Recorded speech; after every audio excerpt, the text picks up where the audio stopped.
most people, they think about tires about as often as they think about their socks. You put them on, and then you're like, okay, I'm wearing these. And then they go away, go about the rest of their day. You mentioned it's a system. Yeah. But the system includes the driver, tire and the driver. Silence, because everyone is still thinking about the sexfulness of the glass point.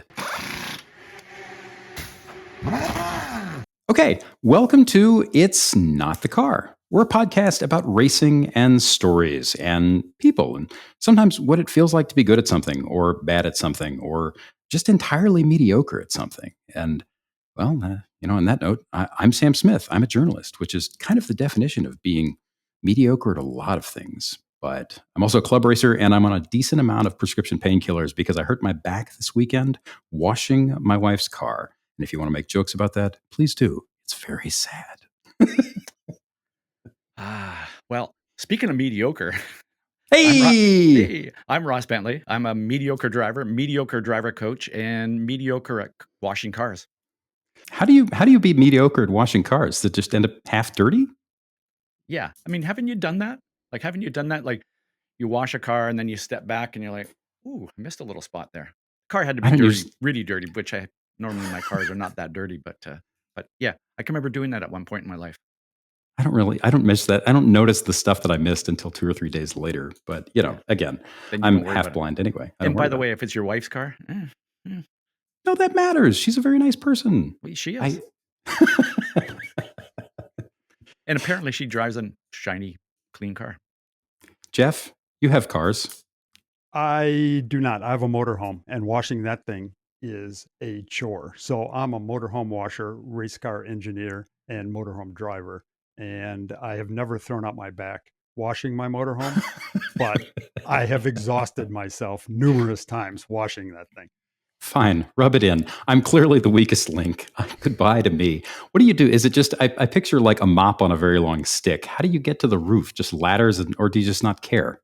Nope, you ladder up to the top, you throw the hose up there, and then mop on a stick on the roof too. Mop on a stick on the roof. That sounds like a really good name for a band. Motorhomes get very dirty on the roof, I found. It's a thing. And it's most important to keep your Starlink dish clean because otherwise you have no internet connection. Oh, well, thank you, Elon. Yes. So today's format, we switch things up on the show because we like doing it. And today's format is something we've done once before. It's called Instant Expert. And figured this is basically just an excuse to talk about something that we find really interesting, but to talk about it in a way that ends up being a primer on a subject. And that subject is usually something that everyone deals with. The way we do this is meant to bring you up to speed on the topic if you don't know anything about it. And if you do know something about it, or if you happen to know a lot about it, it ends up kind of a just weird rambling chat with stories and jokes about how I'm deeply inferior physically in every way on the subject. And, painkillers, man. I'm telling you, if I ramble too much, it's all their fault, not me. Totally not built into my brain. Today's topic is that most sexy part of a vehicle. It's round. It's dark. It has a hole in the middle. Tires. Guys, what do you know about tires? In a sentence. Give me one sentence, no more. Ross. They're round and black, and they help me go around the track. They're a tool. That's a good sentence. Jeff, sentence. Not nearly enough. Oh, that's a better sentence. I think he wins. You asked what I know about tires. Not nearly. That's it. I quit. I'm out. Yes. That is. Oh, come on! I didn't know you were going to judge us on this. You've literally written books about how you don't do what you just did, Ross. I'm bad at this. I leave now. Okay, so the way we run Instant Expert has 3 chunks. The first chunk is, we call it define it, right? In this case, what is a tire? What job does a tire do? What's it made to do? And why is that job more difficult than you might think? The second chunk is how it works. We're going to keep this broad, right? Because we are neither tire engineers nor scientists nor Ross's description for all 3 of us is, for him, but I've adapted it for all 3 of us, is bear of very little brain, right? We are bears of very little brain, and we are not engineers. So there will be no molecular science here, even though I love the word hysteresis, and I can use the phrase long-chain polymer molecules, even though I don't quite know what it means. So the third chunk of the show. We'll wrap this up by talking about, in this case, tires and you. But generally speaking, the topic and you, right? The thing in the real world as real people meet it. How we can and should think about tires as drivers, engineers, or even just somebody watching a race on TV or driving in traffic. And in this case, that means what you might need to know to use a tire better, more effectively, smarter, or even just sit there and yap at a bar and have somebody not look at you like you're, speaking gibberish and using the phrase long chain polymer molecules to describe your hamburger. I don't know. Okay. First, Sam, guys. Did you say that we're not engineers? Well, Jeff is an engineer. Yeah, we're not like, tire like, engineers, though. Oh, no, okay. no. Oh, okay. We're not. We are neither chemists nor tire engineers nor molecular scientists. Unless I'm missing something. Are you? I'm not. Hell. Wow. Okay. Now I have to admit. Chemistry? Yeah. I mean, that's me. I took one chemistry class. It was high school. Now we're getting off into the weeds, though. Again, painkillers, man. It's rough. Okay, guys, what is a tire? We did that. What's the job a tire is built to do? Ross. Brake, corner, and accelerate. Jeff. Now, you kind of go, that's really simple. Sorry. But that's really simple, but it's actually a lot. Right. It's hard. Jeff, what's the job a tire is built to do? It is the most important job of a race car, and it's to stick the car to the ground so that it doesn't go flying off into the weeds or the wall or something like that. So in plain, simple terms, keep the car attached to the road. That's the tire's job. Okay. And the interesting thing about this is that what both of those guys have alluded to is that it sounds very simple, and yet it is not. Just like you look at a tire, you think that is a round thing. It is black. It is squishy. When I put my fingernail in it, I can see whether it's extremely soft and sticky or the exact opposite. And there's so much more under the surface. There's so much more under the surface, in fact, that every time I've met a tire engineer, and I've met lots and lots of them and talked to lots of them, and you ask them to explain what's happening in the carcass of the tire, in the thing that underpins the tread and the sidewalls, that is in between the air and the thing that touches the road, most tire engineers will give you some form of, well, the interesting stuff, I can't really tell you about it because it's secret, or because we don't know. And that whole process is fascinating, right? So to back up just a little, every tire is built out of a handful of things. We have, in most cases, not always, rubber, some form of rubber, or some kind of composite rubber. There are the belts, the structure of the tire underneath, which is usually a composite or steel or fiberglass or all of that combined. And then in the middle of it all is the gas that inflates the thing. Now, in some cases, that's, atmospheric gas, oxygen, everything else we breathe. Some cases, that's nitrogen. Some other cases, it's other things entirely. But what really gets interesting about it is when you start thinking about what happens on a molecular level, on the level of where the thing meets the pavement. Guys, what do we know? Tell me what you know about what happens when a tire rolls over pavement. What is it doing? So to me, I don't want you to leave our podcast, but somewhere out there on YouTube, somebody mounted a GoPro camera inside a tire. And you see the inside of a tire from, the inside of a tire.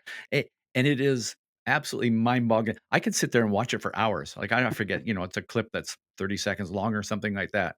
But I could watch it for hours because it's just this mesmerizing thing of the tire flexing and twisting, and you can see it go over bumps and the whole thing.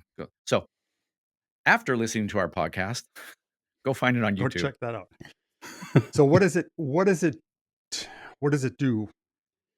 The thing about a tire is it does so many different things, right? It has to absorb bumps. It has to grip to the racetrack. It has to give good feel back to the driver so he can understand what the car is doing, so that he can make adjustments to it. In racing terms, its job is to make the most amount of grip possible. And it does that through all sorts of, like you just described, Sam, compounding, construction, all of that influence how much grip it can make. And the other interesting thing is that changes with temperature. And so you have 30 variables going on at one time. And all that results into is a grip number or a feel that the driver has. And the driver's trying to maximize that grip that the car has, because the more grip it has, the faster you can go around the corner. The engineer is trying to make the tire be able to operate at its maximum grip, temperature, camber, slip angle, which we'll talk about. Um, all of those things, load, side load, normal load, all those things affect that. So the goal is quite simple: make the most grip you can. And to me, what a tire does is it gives you feedback. Like uh, it's I always talk about steering as being it's an input device. It's also an output device, but really it's the tire. You input stuff into the tire, whether it's braking, turning the steering wheel, getting on the gas pedal. You are giving it an input, but then it gives an output. And Jeff, I'd love for you to explain to me why some tires talk to me better than other tires do. Like some have provide better feedback. And in that feedback, I want a tire that gives me confidence. And usually it's a tire that gives me good feedback. And I think the magic of building tires is a tire that gives you good feedback, but also lots of grip. And sometimes they're not going to say they're mutually exclusive, but they don't necessarily work together. They're not always in harmony, I guess. A good way to think of it is a stiff tire. And Sam you talked about the construction, you know. So everybody knows there's the tread on the tire. That's the part that grips to the road. But you have to hold that tread properly onto the road. And what holds it onto the road is the construction of the tire, the sidewall and the cords and the belts that are underneath that tread. If that's really stiff, think of that as if you made the sidewall out of stainless steel and you had a stainless steel tube basically that you just laid rubber over, the tread over. That wouldn't have much feel. It would be very responsive because the minute you turn the steering wheel, it would try to turn that tire instantly. But it wouldn't be soft. It wouldn't go over the bumps. It wouldn't give you, it wouldn't allow the tire to start absorbing the loads nicely. So it wouldn't make much grip, but it would be very responsive. The opposite is if you made that tire out of just like a big old balloon and it just mushed around and boing, boing like that, it might make good grip, but the car would be so movey and rolly and mushy that the driver wouldn't have any idea what was really happening at the tire. So it's that compromise again in the construction of a tire. And you can change that with air pressure a little bit. So that's one of the things you guys have kind of alluded to is the notion that at the core, a tire is a system, and it's a system that works within a system, right? You have so many things that impact how that round black thing reacts to the loads you feed into it, the load, meaning steering loads, lateral loads, anything that it hits, right? You drive over a pothole, it has to deal with that. It has the loads that it sees simply by existing, right? It has to hold the car off the road. When something happens that it doesn't like, meaning like there's a nail in the middle of the lane pointing straight up and it goes into it, that tire reacts to that nail one way or the other. There are a dozen variables at least off the top of my head, and I'm not an engineer, that I can think of that impact how that tire reacts and responds, the spring rate it carries, and how it comes back from every load that's fed into it. But at the core, it is also the number one most important thing on the vehicle, the system. Everything the driver does, everything the suspension does, everything the engine does, the whole job of the driver is to manage what goes in and out of that round black thing. And Ross, you talk about this a lot, especially in your books, but one of the things that I love about tires is that they're a variable that's constantly changing, that it is your job to manage, right? Correct. And the other part of this is there's only a small little part of that tire on the track at any moment in time. It's that tire contact patch. I think we've all heard about that, seen that. It's just that about the size of your palm that's actually touching the road at any moment in time. And, uh, you know, to me, all driving is feeling what the tires are doing and then trying to convince the tires to do what I want it to do. That's what driving is. I, Russ and I miraculously agree that well, as you do on everything, which is lovely and wonderful. But yeah, right. There's no controversy, but anyway, the driver. I agree with Ross, and the thing is, the best drivers manage the grip of the 4 tires. Some drivers can get to the grip of 1 tire, the outside front tire, for instance. Okay, they can get right to the maximum grip and they can feel that. But the good ones can get that one to right at its maximum and also be using the other 3 almost to their maximum. And they do that with brake, throttle, how they position the car, all of that, all of that stuff. So to get the maximum grip from all 4 tires is the driver's job. And I've had drivers tell me, the guys that are really good at that will be like, look, I don't really care what's in between the tire and me. There can be third springs, there can be shocks, there can be fancy shocks, there can be all sorts of weird mechanical, different kinds of suspension and everything else, inerters, whatever. I just want to be able to feel the tire. If I can feel the tire, I'll get the maximum grip out of it. They don't care what's in between. And Jeff, I'm glad you brought that up because it triggered a thought for me is I've talked about this. Many people have talked about this, that some drivers drive the car off the front tires. That's meaning they sense the limit of the car with the steering wheel. And get off into a tangent here about people that have grown up on simulators, using simulators. That's how they sense the limit of the car. They turn the steering wheel, the car either responds or it doesn't respond. So they know tires got grip or it doesn't have grip, or I've gone over the peak or haven't used all it yet. And then there are other drivers who drive the car more off the rear tires. And often those are drivers who grew up racing go-karts, because that's how you drive a go-kart. You kind of back it into the corner a little bit, right? Yep. The very, very best drive it off all 4 tires. Absolutely. Somebody asked me recently, like, what makes Max Verstappen so good? He drives the car off all 4 tires. Which is interesting, right? Because on one level, you think, okay, well, that makes sense. Why wouldn't you do it? Because, I mean, it's like saying, well, he walks with both feet. And on the other hand, it is very, very difficult, especially when you're learning and especially as you're trying to evolve. And especially, I'm assuming, when you get up to the upper echelons of the sport to do that. Why is that? Why is that such a tall mountain to climb in so many cases?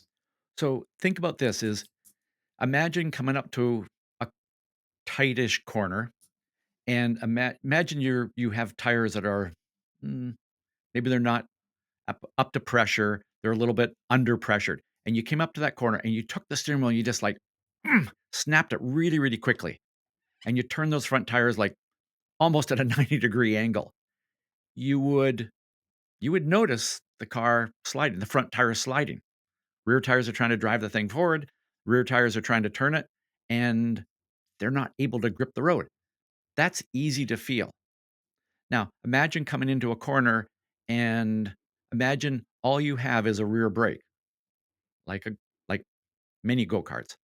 You come into that corner and you kind of lock up the rears a little bit. You exceed their grip and you turn the steering wheel. Now the rear tires start to slide around. That's pretty easy to feel because now you've got yaw in the chassis. You've got a lot of things telling you, I'm at the limit.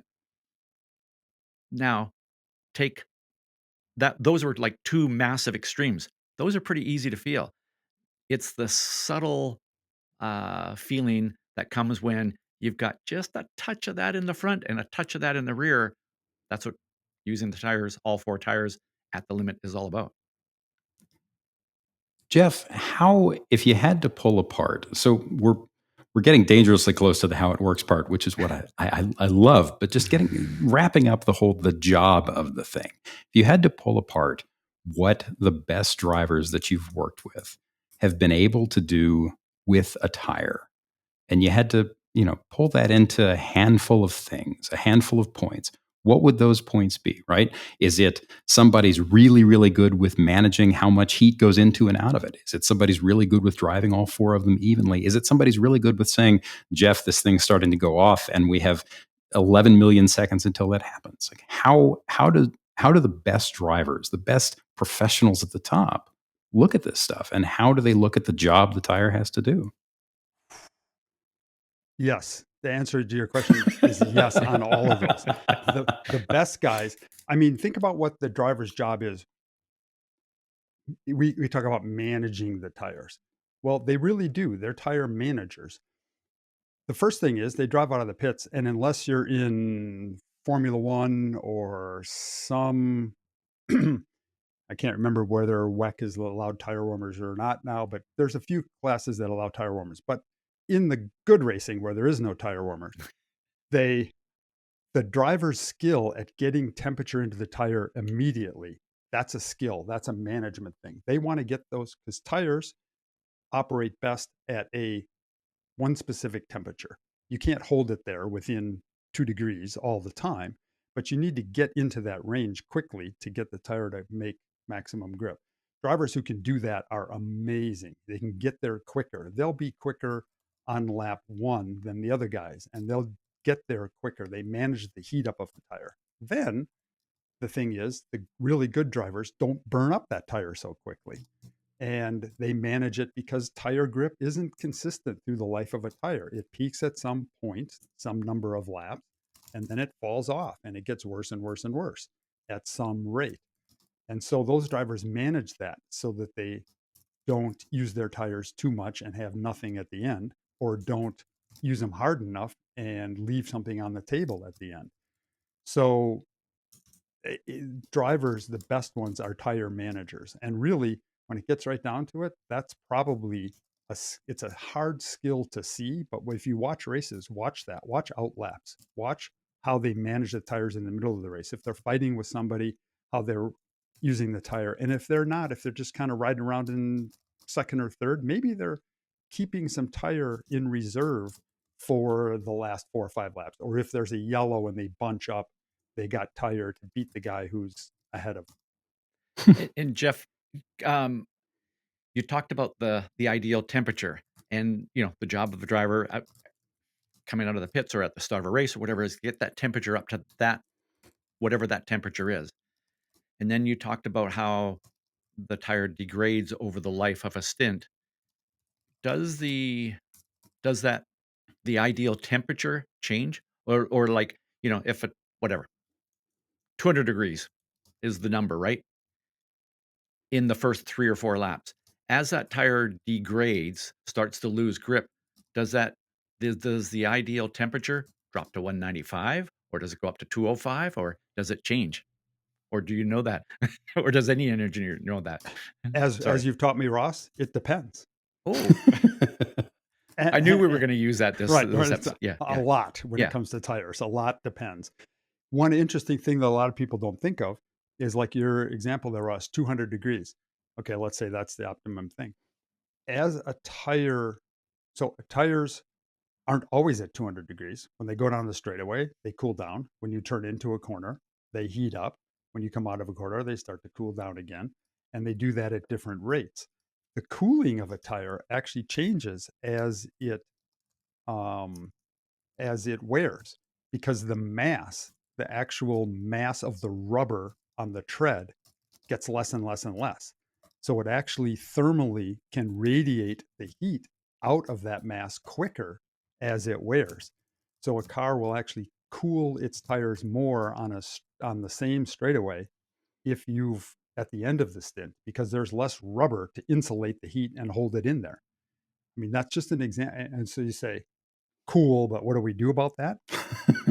Nothing really, but you know how that is happening. I don't know, what would you do as a driver, Ross, with that Well, info? I think knowing that, y- you know, it's one thing to know something, but another to actually use it. But just knowing the characteristics of a tire, and even the like sort of the generic characteristics, that part of it makes you start to go, oh, okay, I'm going to be aware of that. Like the first thing the first thing in changing anything in your behavior, the way you use a tire, is you need to be aware of what it is you're doing and what it is that you want. So I think, like, everybody, um, if you got nothing out of this podcast, you just went, that's really interesting. I got to think about that as I use my tires over the length of a stint or its life, many heat cycles, whatever it is. So all of that ties into the fact that, you look at the piece of equipment itself. You think, okay, well, that's a chunk of the machine and it does a job.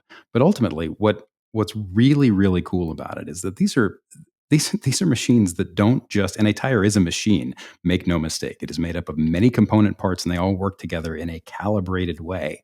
But what's really cool about it is that at the core, it is a magical thing that on some level, even the people who build it, again, like I said earlier, don't always understand. And talking about how the thing works. So now we're in the second part. I get to call it out. We're in the second part of the show.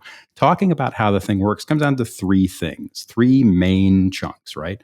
First is construction, the second is reaction, and the third is deterioration, right? So it's how it's built, what it does when you put it in the world, and then how it comes apart when you put it in the world.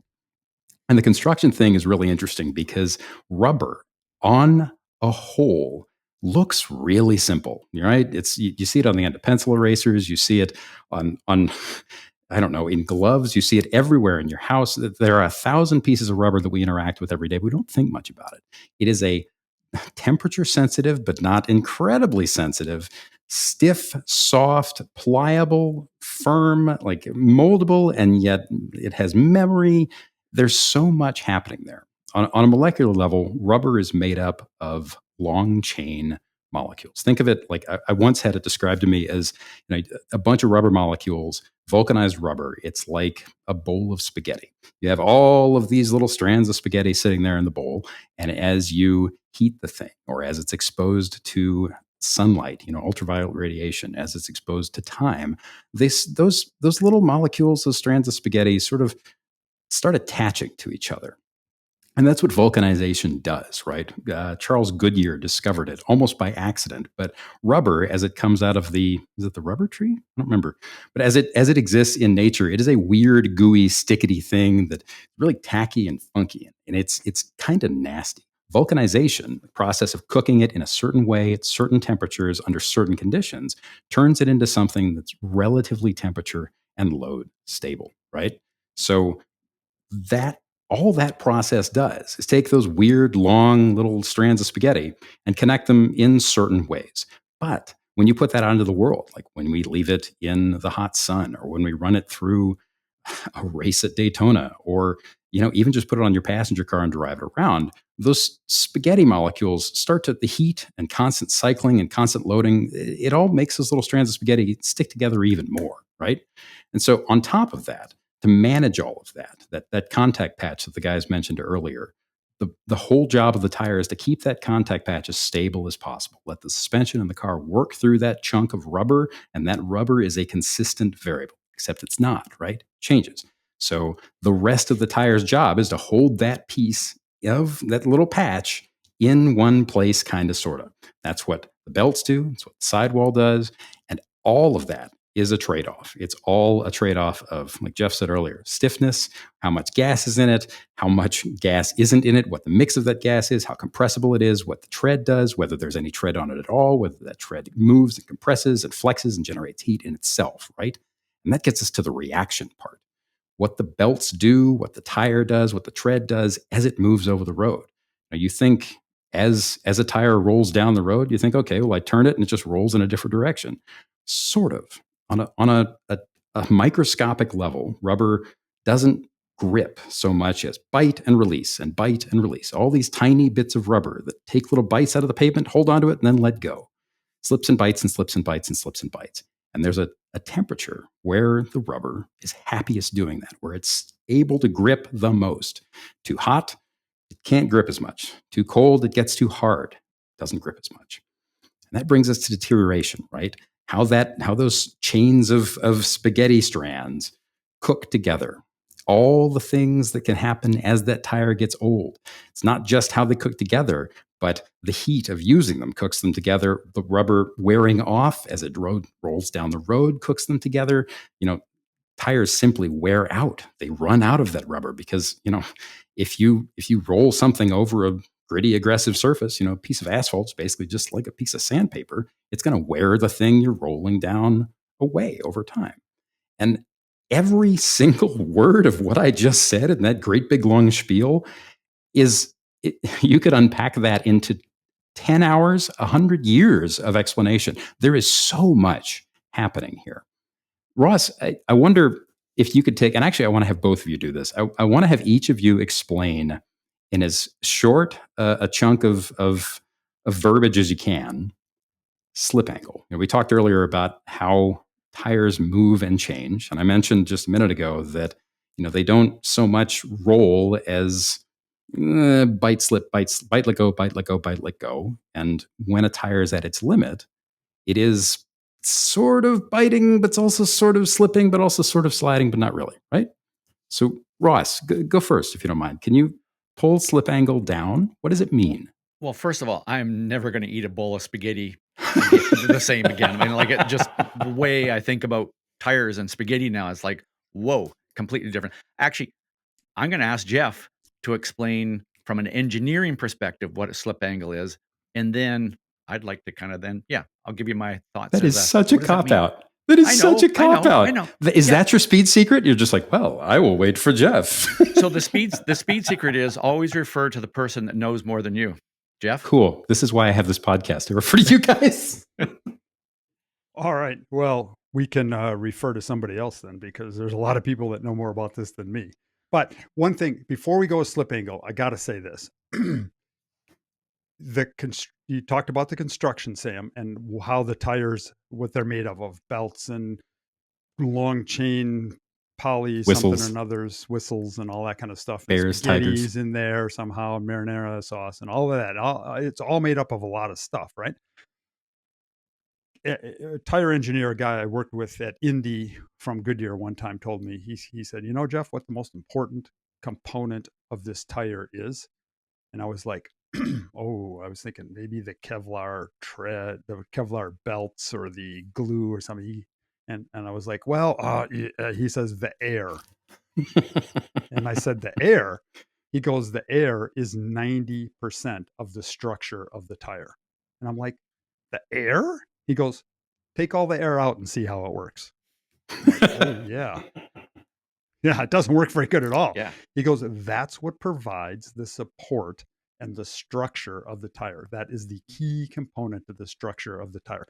He goes, there's belts and rubber and all sorts of other chemicals and nylon cords and steel wires around at the interface of the sidewall and the tread and all that kind of stuff. Air.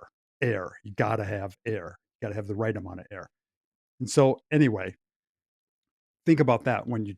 The cool thing about it is we as normal tire consumers can't change the belts and the rubber and but we can change the air. And the engineers told us that's the most important thing. So that's cool. So let's talk slip angle. Sorry about that, but that was important. I thought. Please. So slip angle, everybody's heard about it. Maybe you've kind of seen it, but here's what it is. Your tire is mounted on a steel rim, aluminum rim maybe. We're going to, for explanation purposes, we're going to say the rim doesn't flex. It's solid. The tire is made out of all this rubber and belts and carbon fiber and stuff. And we all know the sidewall has some give to it, right? If you don't believe me, sit in your driveway, car off, grab the steering wheel and turn it just slightly. And you can feel the rim moving inside the tire. The tire won't actually be sliding across the driveway. The contact patch is stuck to the road, to the driveway, but you can feel the wheels kind of moving inside the tire. Now get going.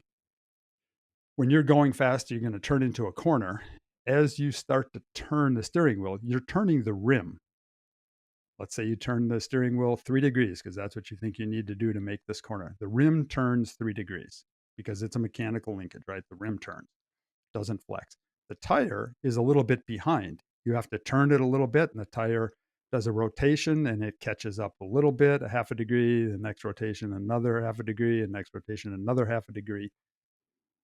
By definition, the angle between where the wheel is turned and where the tire is turned, and remember it lags behind, by definition, that is the slip angle. And without that, a tire couldn't make grip and wouldn't turn into the corner. So again, how do you feel that? Or how does that help you? You just know that that's there. A tire that's more flexible usually runs at higher slip angles. A one that's less flexible runs at lower slip angles. Racing tires tend to run at lower slip angles than street tires. And drivers, but the cool thing about a slip angle is you don't have to know how it works necessarily, but that's what you feel as a driver. That's what you feel when you turn into a corner. And Ross can explain how you feel slip angle, but that's what it is. Just simply the difference between where the wheel is pointed and where the tire is pointed. And it's not always the same. The tire lags behind a little bit. And then it also does the same when you straighten the wheel out at the exit of a corner. And Jeff, you said, we've all heard about slip angle. We've all, all the cool kids are talking about slip angle. You're not talking about slip angle? Yeah, I saw slip mean, angle before they were famous. In kindergarten, people are taught about slip angle, right? Yeah, we've all heard it. But the other thing is we've all felt it, whether it's sitting in the driveway and doing that little turn of the wheel and just feeling the tire, the wheel sort of flexing the tire in there. But at speed, maybe I shouldn't say everybody has felt slip angle. Anybody that's driven quickly has felt some slip angle.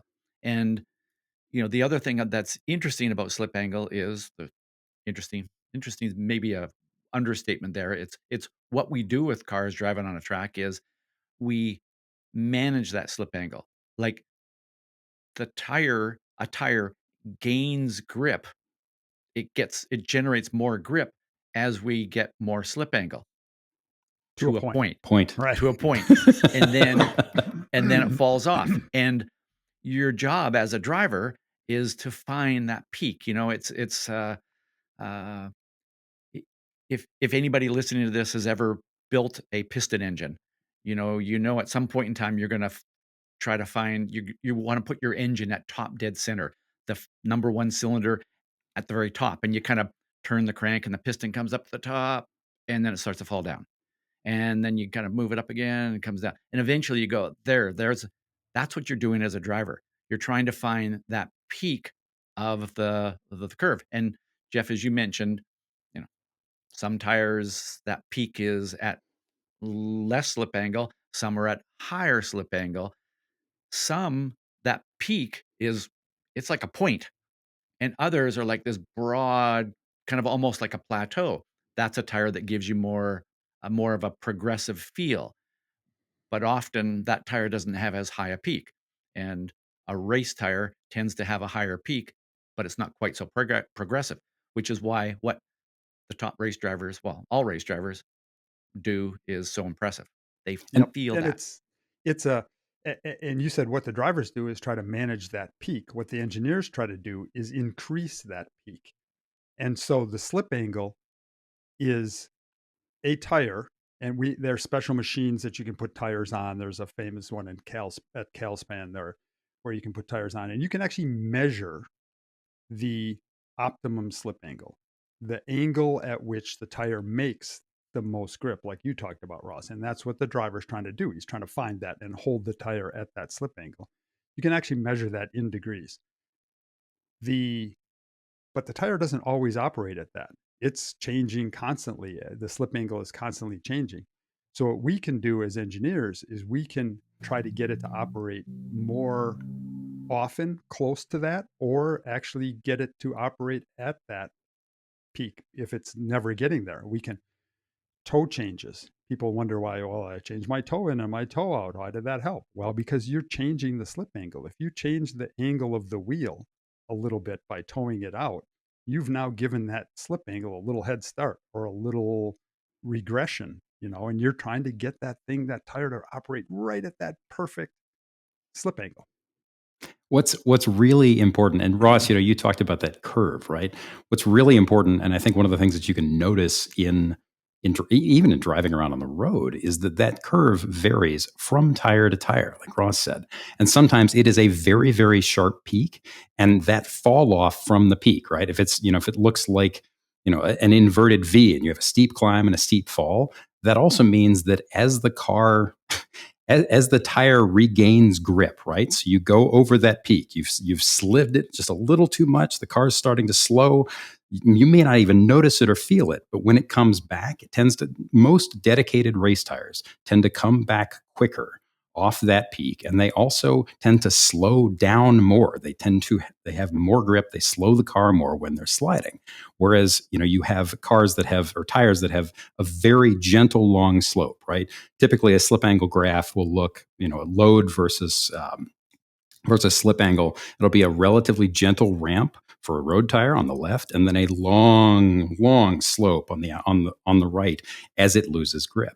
So on the road, if you have a tire that starts to slide and the car doesn't really feel like it's slowing down much, or even just you do a track day in your street car and you notice that, oh, I made that mistake, but the car didn't really seem to slow down much. I just heard a little chirp, or I lost a little bit of speed but got it back quickly.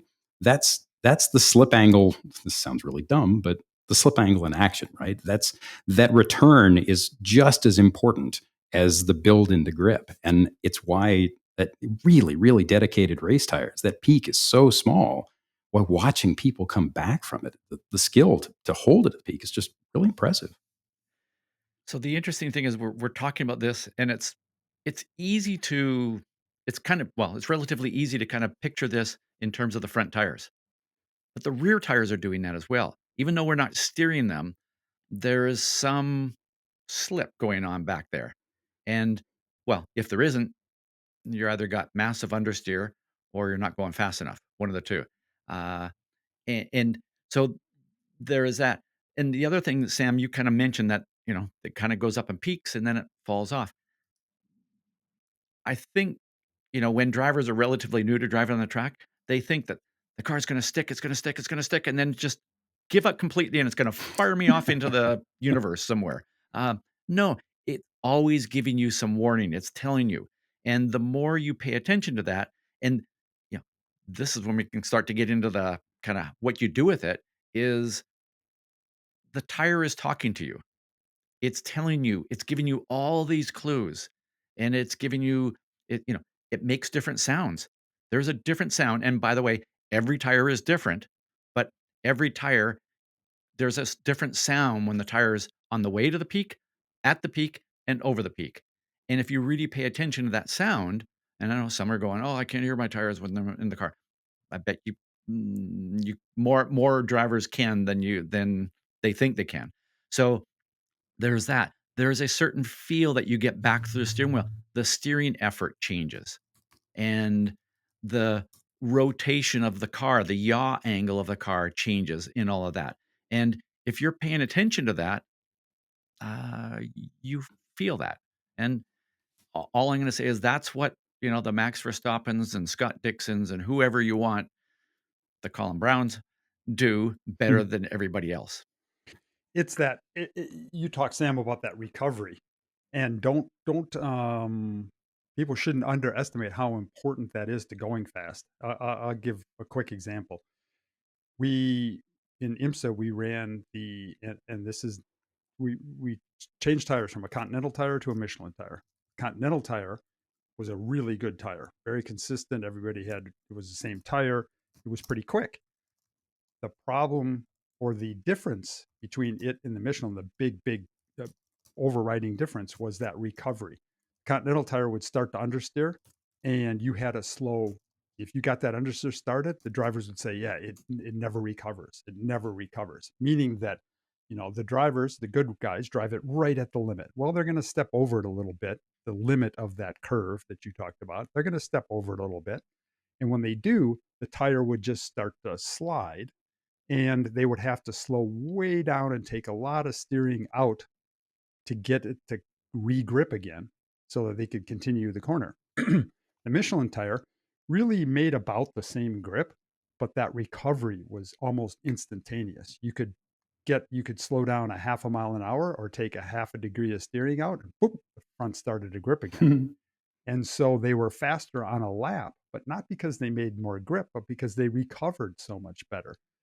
And that recovery is all to do with the construction of the tire and how the belts are done and all the stuff we don't understand. I can't tell you why, because I'm sure if that was a really known thing, Continental would have just done that to their tire too.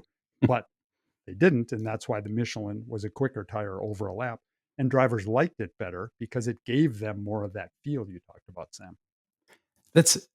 I love this stuff so much. This must be, I don't know. I sometimes wonder if I actually own a nerd card or if I just pretend to have one. And then I listen to you talk about this, and it's like, can I just do another hour worth of you talking about how that stuff works?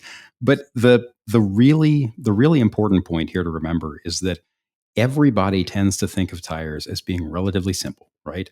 More pressure, less pressure, manage the temperature. If you're in a road car, I don't know, does it have tread? Is it grippy? Is it good in the winter? Is it good in the summer? I have all seasons. Why are they not as good in the summer as the winter tire? Yada, yada, blah, blah, blah. And the point is because the reason for all of that is the fact that every last ounce of the system is a calibrated choice on the part of the person who designed, the company, the team that designed the tire to do a certain job. So summer performance tires are designed to have more grip at the expense of sometimes water evacuation or cold weather performance or flexibility, even just flexibility in cold weather, how quickly they heat up, or the inherent spring rate of the tire filled with gas combined with the sidewall stiffness combined with even just the give in the tread and the depth of the tread block, right?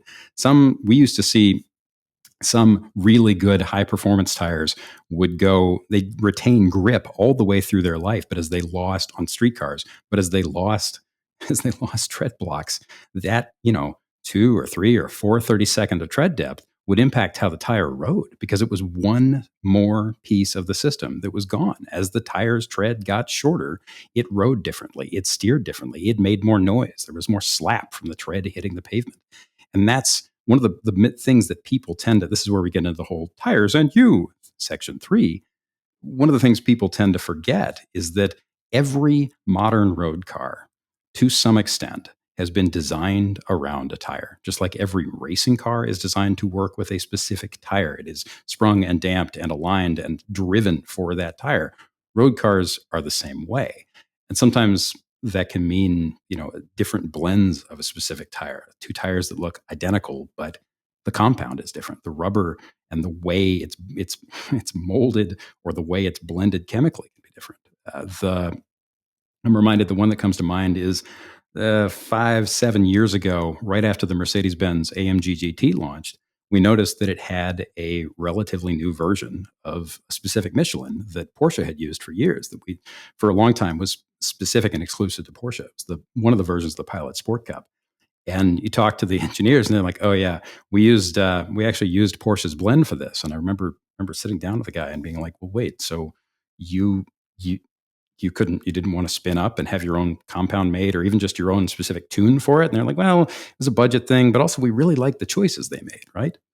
And that's important to remember, because a lot of people will say, well, I put Hoosiers or the Michelin or the, round and black 5000s onto my yada blah blah, GXP 400, and now it doesn't work right, or it's got more understeer, or why does it ride like crap? Because that stuff's all tied. Guys, do you mind if I talk about glass point? Glass point? Both of you are making faces like, please stop this. I hate this. Go away. Can I talk about glass point? I have no idea what you're talking about. I love glass point. Is that what you drink your wine out of while you're eating your spaghetti? We don't drink wine in Italy, Ross. We guzzle it. Yes, that is what you eat. Eat wine, drink spaghetti. So I love this term, right? Now, before you start thinking that I have all of this stuff up in my head, I'm going to point you to an amazing and wonderful book that I've had since college called The Racing and High Performance Tire by Paul Haney, using the tires to tune for grip and balance. Paul has worked with Jeff before, and there's actually a line in here that I'll read later when I bring this book up again, because I love this line, and it's got Jeff's name in it. Oh, no. But he reminded, I was flipping through this book this morning, and I was reminded that A, glass point exists, which is like, how could you possibly forget about glass point, Sam? And B, how cool it is, right? A, it's a term that sounds super rad, and when you use it, people think you know stuff. B, it harks back to that bowl of spaghetti, right? And the fact that every tire, as rubber moves over the surface of the road, it grips and releases on a little molecular level. That mobility, that ability of those little tiny bits of rubber to move, as the rubber gets harder, as it ages, as it goes through heat cycles, as it spends more time in the sun, pick your variable, as it gets colder, whatever it is, the mobility of those little bits of rubber drops. And most rubbers have a kind of characteristic temp where below that temperature, the little bits and pieces can't move anymore. It's like the old Seinfeld joke about shrinkage, right? Cold days change things. And the formal name for that point is called the glass transition temperature. And some rubbers, it's as low as like 250 below 0 degrees Fahrenheit. Some rubbers, it's as high as 100 degrees Fahrenheit. But basically, what it means is that below that point, the tire might as well be made of glass. It does not do the little grippity thing, doesn't like slip angle isn't a thing. And if you've ever gone out on summer performance tires in the middle of December when there's snow on the ground and thought, I'm going to die, or you've gone out on a race tire in 40-degree weather and there's snow falling for some reason and they didn't call the race, whatever it is, and the car suddenly, the tire just breaks unpredictably, or everything about it doesn't match up with what you know, that's because it's below the glass point. And it's so super cool because it's one of those things that it's this weird little window into how the rubber works and what it's doing, what the tire's doing. And that brings us to, as I said earlier, section 3, tires and you. Gentlemen, can you, Jeff just did this gesture like putting on a hat, like, hello.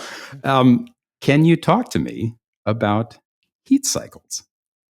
He said, sexfully. Sure. Seduce me. I had something on the opposite of glass point, but we'll get, maybe I have a story about that. But heat cycles. Yes, I can talk to you about heat cycles. Are they good or are they bad? It depends. Okay, define first off, what is a heat cycle? A heat cycle. Okay, so you just talked about rubber and the temperatures and all of that kind of stuff and how it affects your little spaghetti noodles. And if you take a tire, brand new tire, sticker tire, put it on the car and go out and heat it up to some amount. And again, what amount? What's that number? I don't know. But you put some heat into it. You don't just drive around and just like scuff the shine off of it. You actually go out and run hard for a lap or two.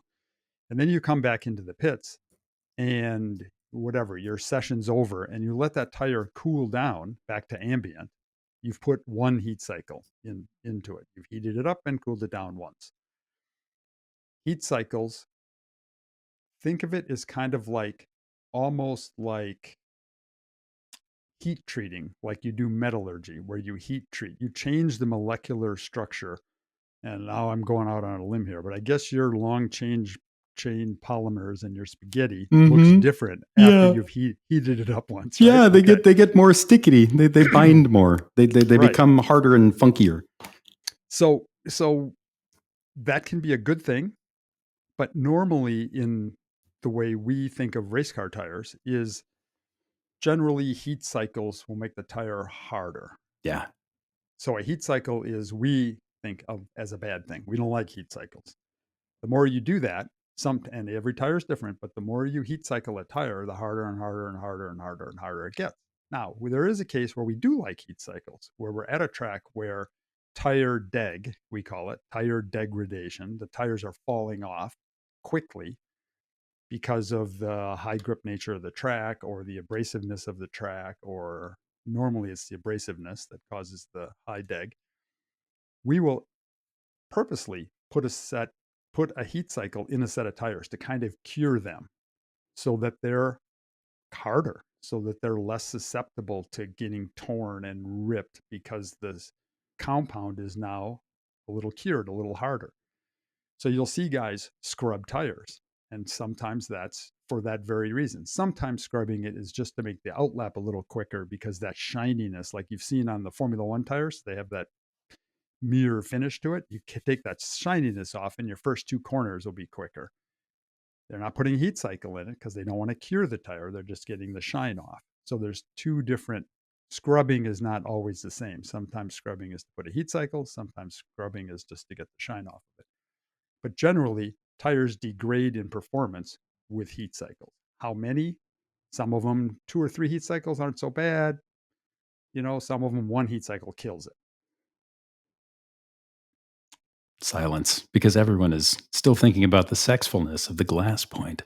No, so that's what the one thing I had a hard time understanding heat cycles for a long time. I don't pretend to understand it, but the one thing that really helped me kind of wrap my brain around it was when somebody pointed out that, well, what really does it, what really cooks the tire in and shuts that process down is the start to finish, right? It is a whole, which is why, and correct if I'm wrong, Jeff, but I know definitely in club racing, you can get more life out of a dedicated, an R compound tire, out of a race tire in an endurance environment where it's running one long cycle until it's worn out than you can by giving it a bunch of tiny little heat, cool cycles.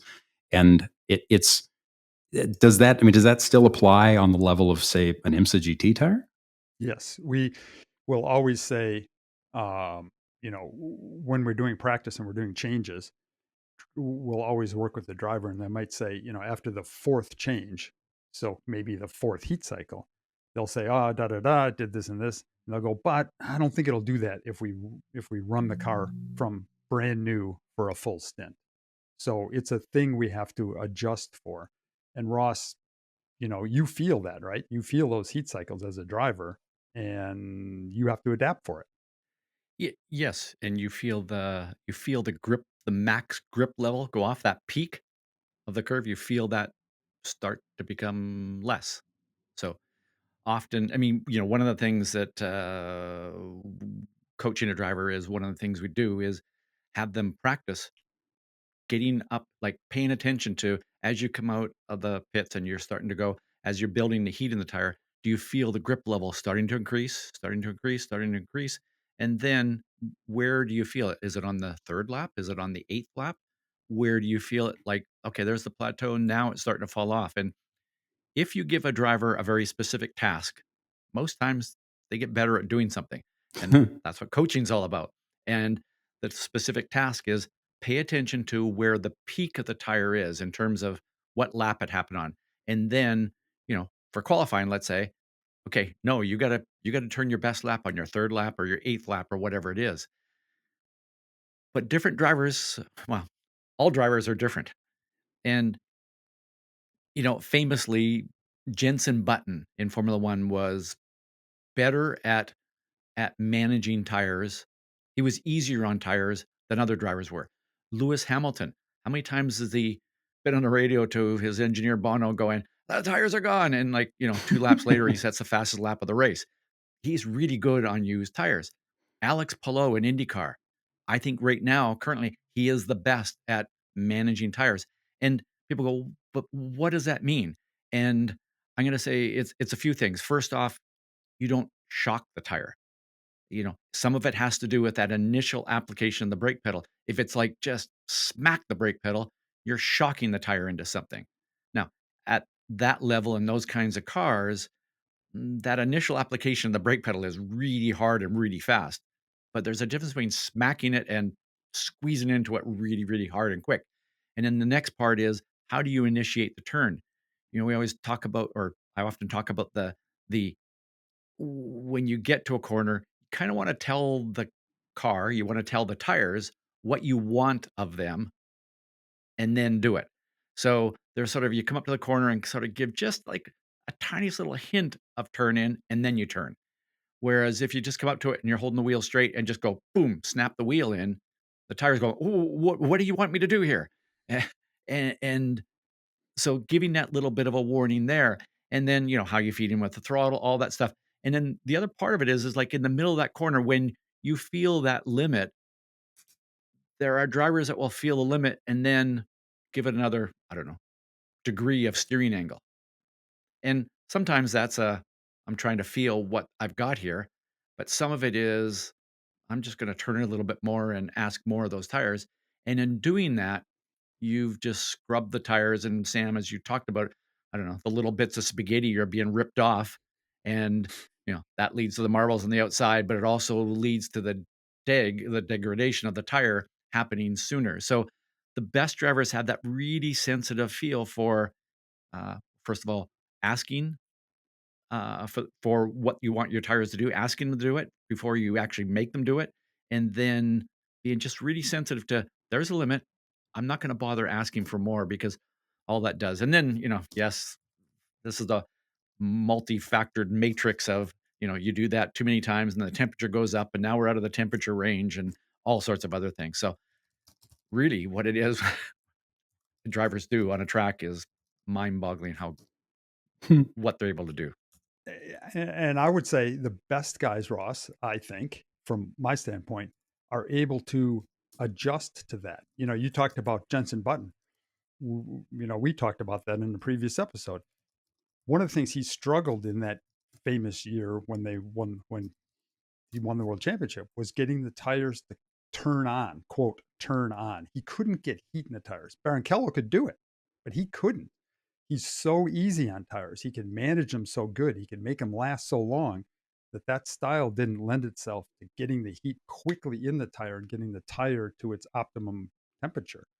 And so and I'm not saying Jensen Button wasn't really good. That was a special case. But the point is that there's a Formula One world champion who struggled getting the tire to turn on. That is a hard thing to do.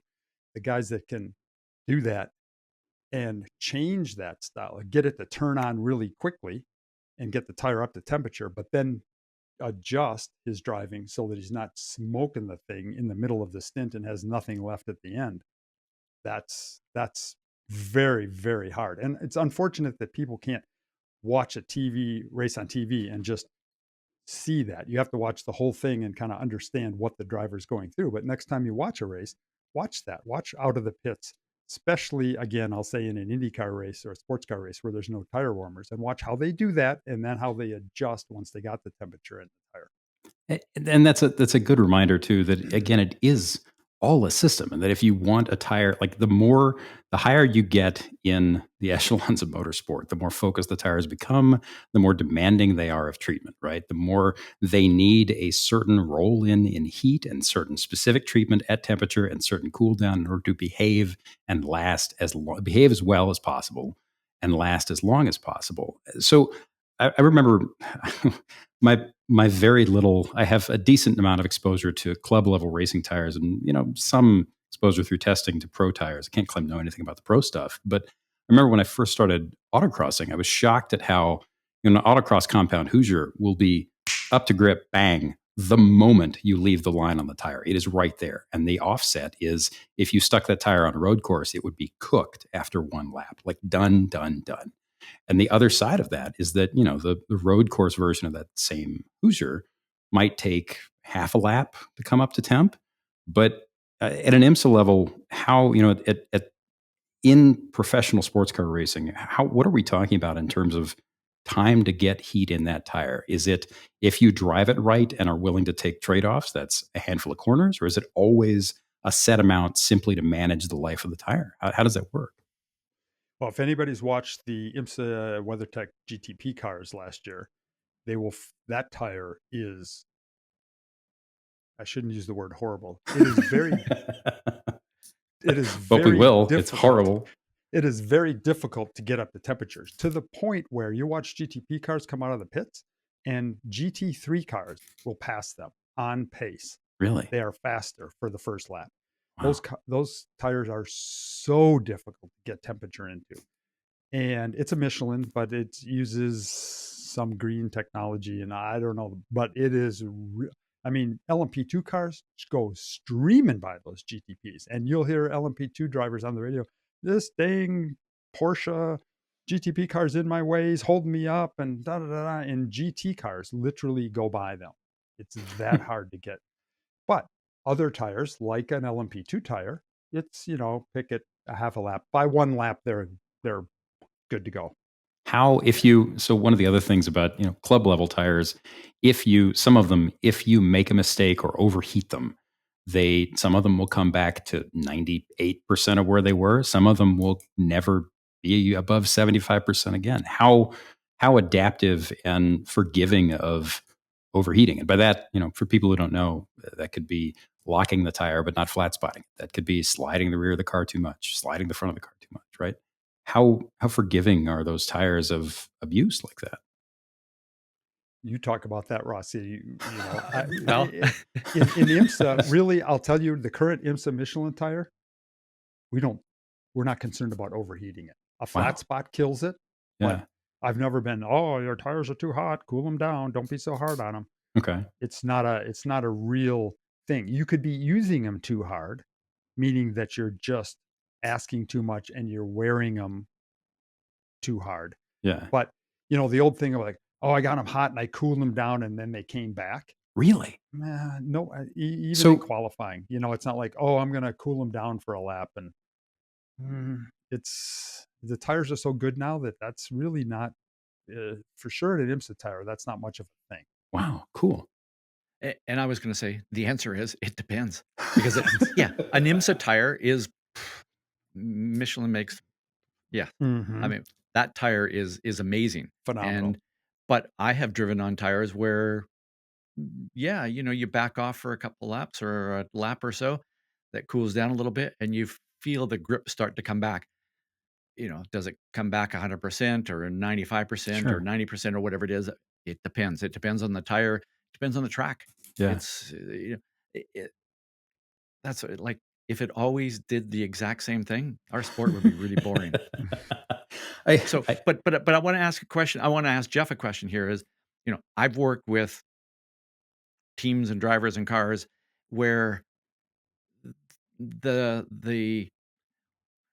once the tires are up to temperature, the car is really fast, but it takes too long to switch on or turn on the tires.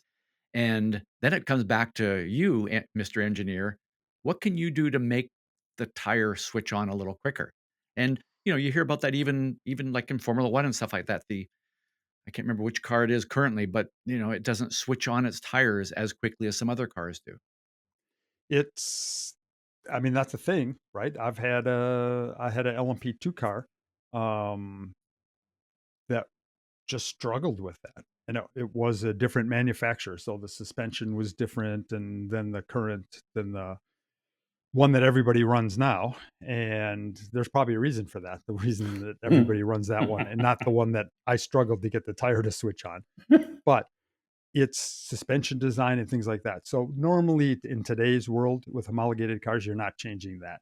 So what can you do? You got to put more heat in it. And the thing is, well, we'll just put tow out in it so it scrubs and grinds the tires on the straightaway and put some heat in them. Or we'll put more camber in them so it heats that inside edge and overheats the inside edge too much, but heats the whole tire better.